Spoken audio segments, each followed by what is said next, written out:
பெரிய பெரிய ஆதிக்க சக்திகள் எல்லாமே நம்மளை எப்படியாவது கட்டுப்படுத்த நினச்சிட்டு இருக்கும்போது அந்த ஆதிக்க சக்தியிலிருந்து நாங்கள் வெளியில் வருவோம், மக்களுக்கு நல்லது செய்வோம், எங்களை நம்பி நீங்கள் வரலாம் அப்படின்னு சொல்கிற சில நாடுகள் தான் நம்ம கண்ணுக்கு தெரியும். அதில் முதல் நாடாக நம்ம கண்ணுக்கு தெரிந்தது கியூபா. இப்போது நம் கண்ணுக்கு தெரிவது தைவான். அது நாடா அப்படின்னு கேட்டால் நிறைய நாடுகள் அது நாடு கிடையாது, சீனாவினுடைய ஒரு பகுதின்னு சொல்லுவாங்க. ஆனால் அதுக்கு பின்னாடி இருக்கிற உண்மை என்ன? தைவானை வேர்ல்டு ஹெல்த் ஆர்கனைசேஷன் புறம் தள்ளுகிறதா? யுனைடெட் நேஷன் ஏன் தைவானை ரொம்ப பெரிய அளவில் அப்புறப்படுத்தி நிறுத்துகிறது? சீனாவுக்கு இதனால் என்னென்ன நஷ்டங்கள், லாபங்கள்? அமெரிக்கா, கனடா போன்ற நாடுகள் இதன் பின்னால் எப்படி நிற்கிறது? இப்படி பலதரப்பட்ட உண்மைகள் தான் இந்த ஒரு பதிவு வழியாக பார்க்க போகிறோம். அன்பு தமிழஞ்சங்களுக்கு தமிழ் பொக்கிஷத்தின் வணக்கங்கள்.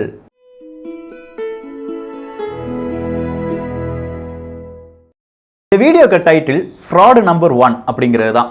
இதில் ஃப்ராட் யார் அப்படின்னு பார்த்தா அமெரிக்காவை சொல்லலாம், சீனாவை சொல்லலாம். இந்த இரண்டு பேர்களையுமே நம்ம ஃப்ராடுன்னு சொல்லலாம். ஏன்னா உலக அரசியலை அவர்கள் பக்கம் திருப்புவதற்காக பல்வேறு விதமான விளையாட்டுகளை விளையாண்டு கொண்டிருக்கிறார்கள். இதுக்கு நடுவில் ஹீரோக்களாக கொஞ்சம் பேர் வராங்க. அந்த ஹீரோக்களை தான் பார்த்துட்டு இருக்கோம். முதல் நாடாக நம்ம பார்த்தது கியூபா, இப்போ நம்ம பார்க்க போகிறது தைவான். இந்த தைவானை பற்றி நம்ம பேசின பிறகு யாருடா அந்த தைவான், அவங்கள பற்றி எனக்கும் இன்னும் கொஞ்சம் கூடுதலான டீட்டெயில்ஸ் தெரிய வேண்டும் அப்படின்னு சொல்லி ஒவ்வொரு நபர்களும் கேட்பீர்கள். ஏன்னா 1980 எடுத்துக்கிட்டிங்கன்னா 40% மக்களுக்கு, தைவானில் இருக்கிற 40% மக்களுக்கு ஹெல்த் இன்சூரன்ஸ் அப்படிங்கிறது எதுவுமே கிடையாதுங்க. இன்று தேதியில் நீங்கள் எடுத்து பார்த்தீங்கன்னா 2020 நீங்கள் எடுத்து பார்த்தீங்கன்னா ஹெல்த் இன்சூரன்ஸ் இல்லாத ஒரு நபரை கூட தைவானில் பார்க்க முடியாது. அத்தனை ஹெல்த் இன்சூரன்ஸையும் ப்ரொவைட் பண்ணுறது யார் தான்? ஒரே ஒரு ஆள் தான், கவர்மெண்ட் தான். சிங்கிள் பேயர் அப்படின்னு சொல்லுவாங்க, நேஷனல் ஹெல்த் இன்சூரன்ஸ்னு சொல்லுவாங்க. இந்த சிங்கிள் பேயர் எல்லா நபர்களுக்கும் ஒரே மாதிரியான மருத்துவ வசதி கொடுக்க வேண்டும் அப்படிங்கிற ஒரு உத்தரவை பிறப்பித்திருக்கிறது. நீ ஏழையா இருந்துக்கோ, பணக்காரனா இருந்திருக்கோ, நீ பெரிய படிப்பு படிச்சிருக்கோ, இல்லை கொஞ்சமாக தான் படிச்சிருக்க, எதுவுமே உங்களுக்கு பிரச்சனை கிடையாது. உன் ஹெல்த் கேர் எப்படி இருக்கணும், ஒரே மாதிரியா இருக்கணும் அப்படிங்கிற ஒரு கட்டளையை பிறப்பித்த ஒரு நாடு தான் தைவான். இந்த தைவானை ரொம்ப வருடங்களாக 1971 சீனா அப்படியே தட்டி தட்டி வச்சுட்டே இருக்கு. நீ வெளியில வந்துடக்கூடாது, நீ வெளியில வந்தாலும் நீ சீனாவின் ஒரு பாகம் அப்படின்னு சொல்லி தான் வரணுமே தவிர நீ தனியா தைவான் அப்படின்னு சொல்லி உதயமாகி விடக்கூடாது என்பதில் கண்ணும் கருத்துமாக இருந்து கொண்டிருக்கிறது சீனா. உதாரணத்துக்கு ஒரே ஒரு விஷயம் சொல்றேன். தைவான் ஒலிம்பிக்கில் பங்கு பெறுவார்கள். எப்படி தெரியுமா? சைனீஸ் டைப்பாய் அப்படின்னு சொல்லிட்டு தான். ஸோ சைனீஸ் இல்லாட்டி சீனா என்கிற ஒரு வார்த்தை எப்போதுமே இந்த தைவானுக்கு முன்னாடி இருக்கணும் அப்படின்னு சொல்லி யார் விரும்புகிறார்கள்? சீனா விரும்புகிறார்கள். இதற்கான காரணம், தைவான் என்பது ஒரு உறுதியான நாடு. அங்கே வாழும் மக்கள் டெக்னாலஜியில் ரொம்ப பெரிய அளவில் மிகுந்த தொழில்நுட்பம் மிகுந்த ஒரு நாடு அப்படின்னு சொல்லலாம். நம்ம பார்க்குற ஆப்பிள் நிறுவனம் இருக்கு பாருங்க, அவங்களுடைய முக்கியமான ஸ்பேர் பார்ட்ஸ்லாம் தயாரிப்பது எங்க இருந்து தான்? தைவான்ல இருந்து தான். ஹுவாவே அப்படிங்கிற ஒரு நிறுவனத்தையும் நமக்கு தெரியும். 5Gலாம் ரொம்ப பெரிய அளவில் நிற்கிற ஒரு நிறுவனம் தான் ஹுவாவே நிறுவனம். அது சீனாவினுடைய நிறுவனம்.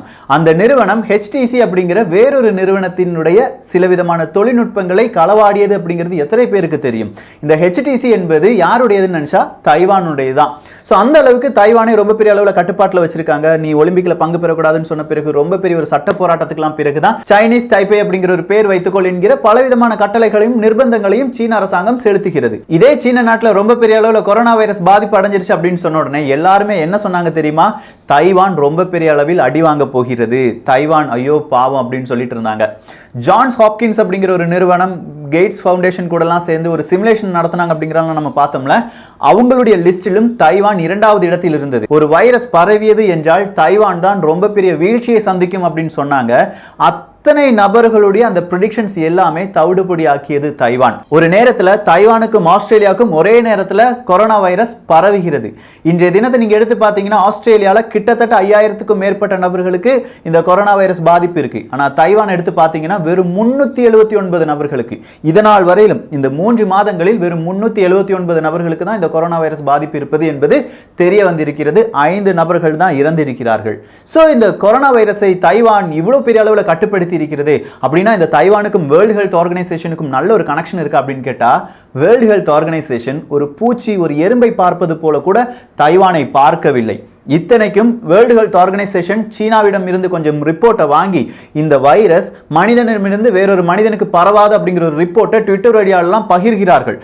ஃப்ராட் நம்பர் 1 அப்படிங்கிறது இந்த வேர்ல்டு ஹெல்த் ஆர்கனைசேஷன் தான். இங்க இருக்கிற அறிவியலாளர்கள் எல்லாருமே வேர்ல்டு ஹெல்த் ஆர்கனைசேஷன் சொல்றதுபடியே நடக்க வேண்டும் அப்படின்னு சொல்லுவாங்க. அதே வேர்ல்டு ஹெல்த் ஆர்கனைசேஷன் தான் சொல்றாங்க மனிதனிடமிருந்து இது மனிதன் பரவாது அப்படின்னு சொன்னாங்க. கொஞ்ச நாட்களுக்கு பிறகு இல்ல பரவும் அப்படின்னு சொன்னாங்க. அதே வேர்ல்டு ஹெல்த் ஆர்கனைசேஷன் தான் நீங்க மாஸ்க் போடவே வேண்டாம், பாதிக்கப்பட்ட நபர்கள் மட்டும் போட்டா போதும்னு சொன்னாங்க. இப்போ வந்து சொல்றாங்க எல்லாருமே மாஸ்க் போட வேண்டும் அப்படின்னு சொல்லி. சரி, இந்த நேரத்தில் நம்ம கவனிக்க வேண்டியது தைவானை பத்தி தான். அப்ப தைவான் என்ன செஞ்சாங்க, வேர்ல்டு ஹெல்த் ஆர்கனைசேஷன் மனிதனிடமிருந்து மனிதனுக்கு பரவாதுன்னு சொன்ன உடனே ஒரு மெயில வேர்ல்டு ஹெல்த் ஆர்கனைசேஷனுக்கு அனுப்பி விடுறாங்க. மெயில் மட்டும் கிடையாது, ரொம்ப பெரிய அளவுல செய்திகள் எல்லாமே வேர்ல்டு ஹெல்த் ஆர்கனைசேஷனுக்கு தைவான் அனுப்பி விடுது. நீங்க நினைக்கிறது தப்பு. 2003 சார்ஸ்ல நாங்க ரொம்ப பெரிய அடி வாங்கணும். சீனாவிடம் இருந்து பரவி தைவானுக்குலாம் வந்து நாங்க ரொம்ப அடி வாங்கிட்டோம். இது ஹியூமன் டு ஹியூமன் பரவும். கொஞ்சமா உங்களுடைய நட்பு நாடுகளுக்கு, இந்த வேர்ல்டு ஹெல்த் ஆர்கனைசேஷன்ல மெம்பரா இருக்கிற நாடுகளுக்கு ஒரு மெமோவை அனுப்பி விடுங்க அப்படின்னு சொல்லி இவங்க ஒரு மெமோ அனுப்பி விடுறாங்க.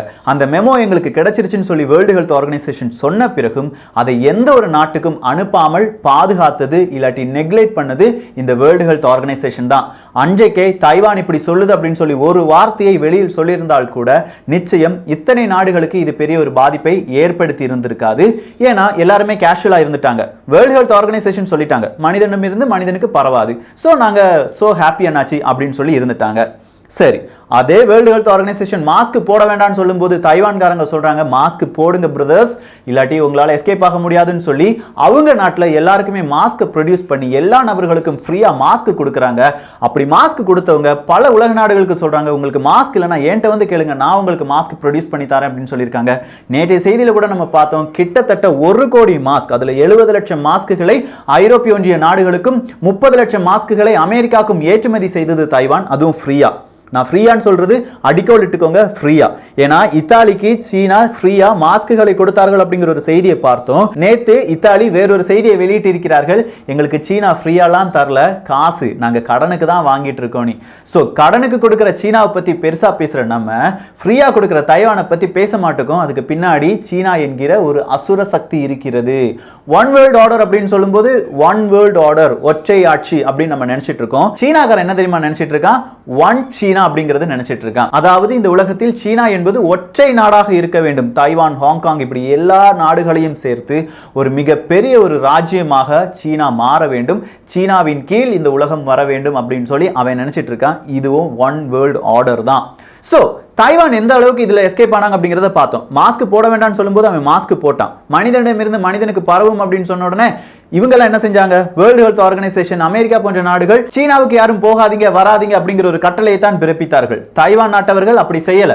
உனக்கு வைரஸ் இருக்கா, உன்னை சுற்றியான நபர்களை கவனித்துக்கொள், நீ இதைத்தான் பார்க்க வேண்டும், அவங்களெல்லாம் பார்க்காத, உன்னுடைய நாட்டுக்குள் என்ன நடக்குது அதை மட்டும் தெளிவாக பார், வரும் ஃபாரினர்ஸுக்கு ரொம்ப பெரிய ரெஸ்ட்ரிக்ஷன்ஸ் கொடு அப்படின்னு சொல்லி அந்த நேரத்திலேயே ரொம்ப அசால்ட்டா இந்த வைரஸை எதிர்த்து நின்றார்கள். இந்த ஒரு டிப்ஸ் எல்லாமே எல்லா நாடுகளுக்கும் கொடுப்பதற்காக வேர்ல்டு ஹெல்த் ஆர்கனைசேஷனுக்கு தைவான் அனுப்பி இருந்தது. ஆனால் தைவானின் ரிக்வெஸ்ட் எல்லாமே நிராகரிக்கப்பட்டது.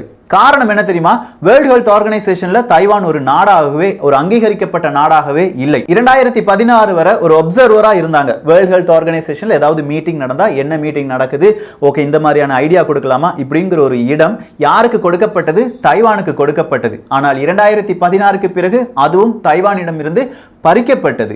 ரொம்ப நாளா கேட்டுட்டு இருக்காங்க, வேர்ல்டு ஹெல்த் ஆர்கனைசேஷன்ல எங்களுக்கு ஒரு இடம் தாருங்கள், நாங்களும் இந்த யுனைடெட் நேஷன் ஐநா சபையில எல்லாம் இருந்தவங்க தான். 1971ல சீனா என்கிற ஒரு நாட்டுக்காக தைவானை புறம் தள்ளிவிட்டு தைவான் இருந்த இடத்தில் தான் இப்போது சீனா என்கிற ஒரு நாடு இருந்து கொண்டிருக்கிறது என்பது நம்மில் எத்தனை பேருக்கு தெரியும். சோ தைவானுடைய அத்தனை அதிகாரங்களையும் பறித்துவிட்டு சீனா இப்போது எனது அடிமையாக நீ இருக்க வேண்டும் என்று சொல்லிக் கொண்டிருக்கிறது. இதுக்கு வேற ஒரு எக்ஸாம்பிளும் பார்க்கலாம். 2010வது வருடம் வேர்ல்டு ஹெல்த் ஆர்கனைசேஷன்ல இந்த தைவான ஒரு நாடா, ஒரு அப்சர்வரா சேர்த்துக் கொள்கிறார்கள். 2010ல இருந்து 2016 வரை தான் அப்சர்வரா இருந்தாங்க.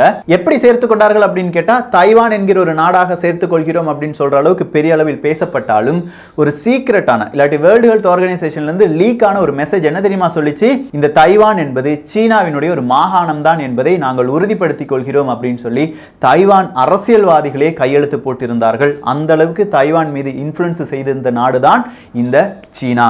இன்னைக்கு தைவான், நாங்க கொரோனா வைரஸை அப்புறப்படுத்தி விட்டோம், உங்களுக்கு ஏதாவது உதவிகள் வேண்டும் என்றால் நாங்கள் செய்ய தயாராக இருக்கிறோம் அப்படின்னு சொல்லும்போது தைவானை வேர்ல்டு ஹெல்த் ஆர்கனைசேஷனும் பார்ப்பது கிடையாது, சீனாவும் பார்ப்பது கிடையாது. ஆனா ஜஸ்டின் ட்ரூடோ சொல்லியிருக்கார், நிச்சயமா தைவான் வேர்ல்டு ஹெல்த் ஆர்கனைசேஷன்ல நிரந்தர உறுப்பினராக இருக்க வேண்டும். ஜப்பான் நாட்டு அதிபரும் அதே தான் சொல்லியிருக்கார். அமெரிக்காவும் இப்போ திடீர்னு சொல்லுது தைவானுக்கு ஒரு முக்கியமான இடம் கொடுக்க வேண்டும். அமெரிக்கா சொல்றதுக்கான ஒரு ரீசன் இருக்கு. ஏன்னா இப்போ சீனா கியூபாவை ரொம்ப பெரிய அளவில் போற்றிட்டு வருகிறார்கள். கியூபாவுக்கு அமெரிக்காவுக்கும் ஆகாது, அதனால சைனா கியூபாவுக்கு சப்போர்ட் கொடுக்குது. சைனாவுக்கும் தைவானுக்கும் ஆகாது, அதனால அமெரிக்கா தைவானுக்கு சப்போர்ட் கொடுக்குறாங்க. அவ்வளவுதான். ஆனா இந்த இரண்டு நாடுகளுமே போற்றப்பட வேண்டிய நாடுகள். கொரோனா வைரஸ் பாதிப்பு இந்த அளவுக்கு வருவதற்கு காரணமாக இருந்த வேர்ல்டு ஹெல்த் ஆர்கனைசேஷனை எதிர்த்து கேள்விகள் கேட்ட நாடு தான் இந்த கியூபாவும் இந்த தைவான் என்கிற நாடு. இது இப்போது ஏன் பேசப்படுகிறது அப்படிங்கிற ஒரு கேள்வி நம்ம மனசுல வரலாம். வேர்ல்டு ஹெல்த் ஆர்கனைசேஷனுடைய assistant director general Bruce Aylward அப்படிங்கிறவர் கூட ஹாங்காங்கை சேர்ந்த ஒரு பிராட்காஸ்டர் ஒரு இன்டர்வியூவை ஸ்கைப் வழியாக செய்கிறார். அப்படி ஸ்கைப் வழியாக செய்யும் போது ஹாங்காங்கினுடைய அந்த செய்தி தொடர்பாளர் ஒரு கேள்வியை கேட்கிறார். தயவு செஞ்சு வேர்ல்டு ஹெல்த் ஆர்கனைசேஷன்ல இதுக்கு பிறகாவது நீங்க தைவானை சேர்த்துக் கொள்வீர்களா அப்படிங்கிற ஒரு கேள்வியை கேட்கிறார். அதற்கு அந்த அதிகாரி கொஞ்சம் அப்படியே பார்த்துட்டு கண்களை சிமிட்டி விட்டு, நீங்க என்ன கேள்வி கேட்டீங்க, எனக்கு சரியா கேட்கல அப்படின்னு சொல்லியிருக்கார். மறுபடியும் ஹாங்காங்கை சேர்ந்த அந்த நெறியாளர் அதே கேள்வியை திருப்பி கேட்டிருக்கிறார். அப்படி கேட்கும்போது நான் தான் சீனாவை பத்தி சொல்லிட்டேனே அப்படின்னு சொல்லியிருக்கார். உடனே அவர் திருப்பி கேட்கிறார், நான் சீனாவை பத்தி கேட்கல ராசா, தைவானை பத்தி கேட்கணும் அப்படின்னு சொன்ன உடனே நான் வேர்ல்டு ஹெல்த் ஆர்கனைசேஷன் கேட்டுட்டு கொஞ்சம் விதமான செய்திகளை உங்களுக்கு பிறகு வந்து சொல்றேன் அப்படின்னு சொல்லிட்டு அந்த இன்டர்வியூவை அப்படியே கட் பண்ணிட்டார். சோ உலக அளவில் தைவானை பற்றி பேசக்கூடாது அப்படின்னு சொல்லி வேர்ல்டு ஹெல்த் ஆர்கனைசேஷன் நினைக்கிறார்கள், ஐநா சபை நினைக்கிறது, சீனா நினைக்கிறது. சீனாவை வளரவிட்டாலும் பிரச்சனை நமக்கு தான், அமெரிக்காவை வளரவிட்டால் பிரச்சனை இந்த உலகத்துக்கு முழுவதுமாக இருக்கிறது. இந்த இரண்டு நாடுகளுக்கு எதிராக இருக்கும் நாடுகளைத்தான் நாம் வளர்க்க வேண்டும். அதற்கு குறிப்பாக கியூபா, தைவான் போன்ற நாடுகளும் அவர்கள் செய்த சாதனைகளையும் பற்றி நாம் பேச வேண்டும். நாம் பேசிவிட்டோம் என்றால் நிச்சயம் இந்த உலகம் அவர்களை திரும்பி பார்க்கும். அப்படி திரும்பி பார்க்கும்போது நம்மை அடிமையாக்க நினைக்கும் சக்திகளுடைய அந்த வேலை இங்கே செல்லுபடி இல்லாமல் செய்யப்படும். இந்த ஒரு காணொளி பற்றிய உங்களுடைய கருத்துக்கள் இங்கே வரவேற்கப்படுகின்றன. இன்னைக்கு நீங்க எல்லாருமே சர்ச் பண்ண வேண்டியது தைவான் கொரோனா வைரஸ். இதை மட்டும் சர்ச் பண்ணி பாருங்க. நான் சொன்னதுல 100க்கு 100% உண்மைகள் மட்டும் இருக்கிறது என்பதை உங்களால் உணர்ந்து கொள்ள முடியும். இந்த காணொளி பற்றிய உங்களுடைய கருத்துக்களை நிச்சயம் நான் இங்கே எதிர்பார்க்கிறேன். எல்லோரும் தமிழ் பொக்கிஷத்தில் இணைந்திருங்கள். தமிழ் பொக்கிஷம் சேனலை சப்ஸ்கிரைப் செய்யாத தோழர்கள் தோழிகள் தயவு செஞ்சு சப்ஸ்கிரைப் பண்ணிக்கோங்க. நல்லதை பகிர்ந்து நல்ல சமுதாயத்தை உருவாக்குவோம். நன்றி, வணக்கம்.